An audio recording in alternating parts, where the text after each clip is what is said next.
Welcome back for another deep dive. We're cracking open James Clear's Atomic Habits today. Oh, a good one. This will be fun. It's all about those small changes that lead to big results, which, I mean, who doesn't love that idea?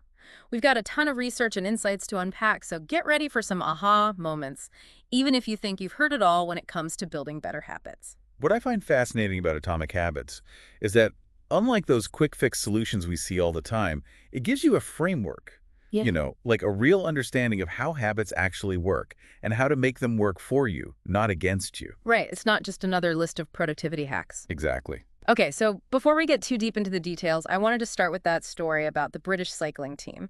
Clear talks about them in the book, and it's a pretty incredible example of these small changes in action. Oh, yeah. They went from being, like, virtually unknown to dominating the Tour de France. Exactly. So for everyone listening, what was their secret weapon? What helped them make that radical transformation? It wasn't some fancy new equipment or some crazy training regimen. It was this idea of marginal gains, which is like the foundation of Atomic Habits. Marginal gain. Yeah. So they focused on improving every tiny aspect of their performance. I mean, we're talking like from their sleep quality to even their hand washing habits by just 1%. 1%. Really? That seems so small, almost insignificant. How can those tiny changes make a real difference, especially in something as competitive as like professional cycling? That's the power of compounding. Imagine this. If you get 1% better each day for a year, you'd be more than 37 times better by the end of it. Wow. Okay, now that you put it like that, it makes sense. Yeah. It's not about these huge leaps. It's consistently taking those small steps forward. So instead of trying to change everything at once, we should focus on those tiny adjustments, those 1% improvements. You got it. And to do that effectively, we've got to talk about the habit loop. All right, so how does this habit loop play into all of this? Well, Clear breaks down how we form habits into 4 stages: the cue, the craving, the response, and the reward. Okay, I'm following along so far, but how about an example, to really paint the picture? Okay, so let's say you're working on this big project, right? And you hit that classic afternoon slump, where your brain just feels fried. Ugh, yes, I know that feeling all too well. So that feeling of fatigue, that's your cue. And that cue triggers a craving, right? Like in this case, it could be that craving for a break, a snack, or even just to like scroll through your phone and just completely distract yourself from work. Exactly. You crave that escape from the mental fog. And Right. that craving, that leads to the response. You might reach for a sugary snack for that quick energy boost, or like you said, dive headfirst into social media. And then the response delivers the reward. Mm, Maybe it's that temporary energy from the sugar rush, a quick laugh from a meme, or even just like the relief of procrastination, which, let's be honest, sometimes feels pretty good in the moment, right? exactly. But then we often regret it later. So the key here is becoming aware of that loop, Yeah. Like once you can see it, you can start to interrupt it and then hopefully redesign it to actually help you, not hinder you. So instead of like mindlessly grabbing that bag of chips, we can choose a different response, one that actually aligns with our goals, right? Like going for a quick walk, grabbing a piece of fruit, or just taking a few minutes to do some deep breathing. Exactly. It's all about recognizing those cues and cravings and then consciously choosing a better response. But I know what you're thinking, because even when we know what we should do, actually doing it consistently, that's the hard part. It really is. So how do we bridge that gap, that Yeah. gap between knowing and doing? Well, that's where Clear's 4 laws of behavior change come in, which I think we should dive into after the break. They give us this practical framework for making those good habits obvious, attractive, easy, and satisfying. Okay, see, this is what I'm talking about. I'm already feeling inspired.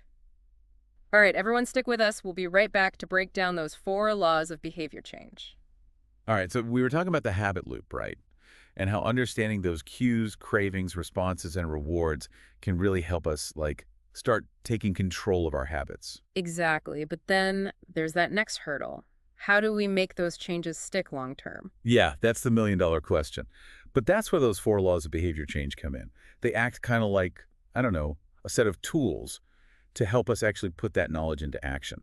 Okay, I'm all about having a good set of tools. So let's hear it. What's the first law? First up, we've got make it obvious. It's all about recognizing how much our environment really influences us. Like, there are all these subtle cues around us that can trigger our habits without us even realizing it. Oh, I totally get that. Like, if I leave a plate of cookies on the counter, I'm way more likely to grab one, even if I wasn't really thinking about cookies before. Exactly. Our brains are wired to respond to those visual cues. So if we're trying to create a new positive habit, we need to make it obvious, right? Make it stand out in our environment. Okay, that makes sense. So instead of hiding those healthy snacks in the back of the fridge, we should put them front and center where we see them. Exactly. Design your environment for success. Let's say you want to start meditating every morning. Instead of keeping that meditation cushion tucked away in a closet somewhere, set it up in your living room or bedroom, somewhere you'll see it first thing in the morning. Out of sight, out of mind, right? Oh, I love that. So it's about making that desired habit as easy as possible to start each day. Okay, what about the second law?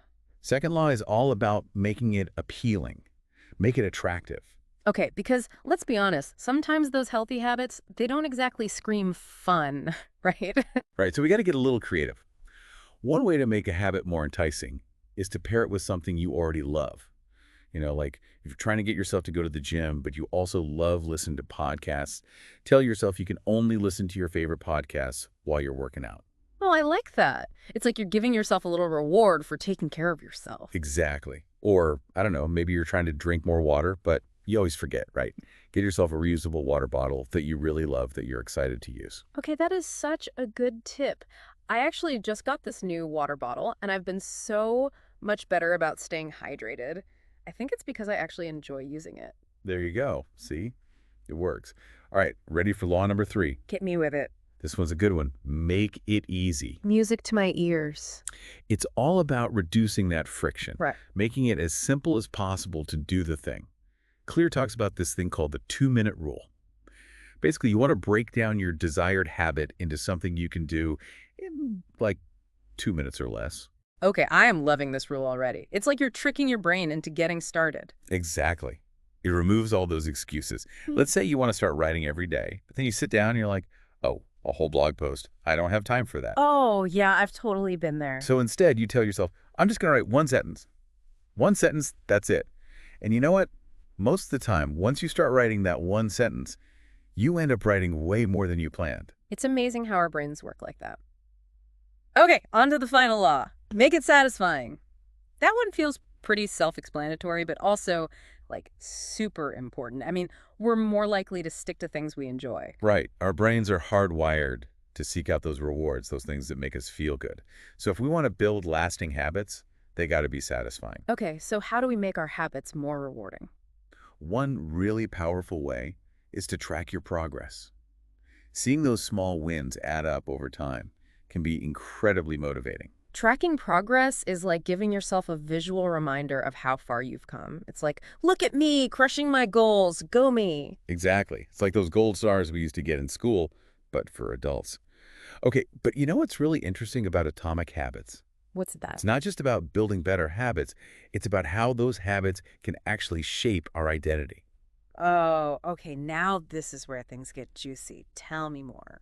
So Clear argues that real lasting change, like the kind that really sticks, happens on this deeper level, like this identity level. It's not just what we do, it's about who we believe we are. So we've been talking about how our mindset, that whole I am a writer versus I want to be a writer thing, can really impact our actions. It's huge. But there's another piece to this puzzle, and it's something we haven't touched on yet, our physical environment. Clear talks about how our surroundings can either sabotage or support our habits. Oh, yeah. Our environment plays a much bigger role than we realize. It's so true. Like you walk into the kitchen, you see a plate of cookies on the counter, and boom, suddenly you're craving cookies, even if you weren't even thinking about food before. Exactly. It's like those cookies have their own gravitational pull. So think about it this way. If you're constantly surrounded by cues that trigger those not-so-great habits, well, it's going to be that much harder to resist them. It's like setting ourselves up for a losing battle, right? Like willpower alone can only take us so far if we're surrounded by temptations. Exactly. It's not really about willpower. It's more like strategic environment design. Like setting yourself up for success by making those good choices the obvious choices. I love that.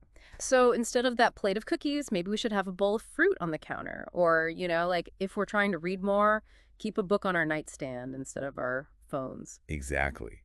Out with the bad cues, in with the good. Want to cut back on social media? Okay, log out of your accounts, delete those apps, at least for a little while. Or use one of those app blockers. Yes. Anything you can do to make it easier to choose those habits that are actually in line with your goals. It's like we're pre-committing to the better choice just by making it the easiest, most visible option.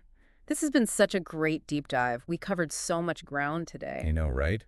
I feel like we just scratched the surface, though. There's so much good stuff in this book. Seriously, we talked about the power of those tiny gains, how those 1% improvements can really add up over time. And we dug into the habit loop, understanding how our cues, cravings, responses, and rewards all play a role. Oh, and we can't forget those 4 laws, making it obvious, attractive, easy, and satisfying, And then, of course, there's the connection between our habits and our identity. which is like a whole other level of self-discovery. But that's what makes Atomic Habits so great. It's not just a set of rules. It's this whole framework for understanding how we can actually change our behavior long term. 100%. It reminds us that we are not stuck with the habits we have. We can build new ones, break old ones. We just got to start small. Atomically. So for everyone listening, we'd love to hear from you. What's one tiny change, one atomic habit that you're going to commit to starting today? Let us know. Remember, even those small actions, when done consistently, can lead to some pretty remarkable results. It's true. All right, until next time, keep those atomic habits rolling.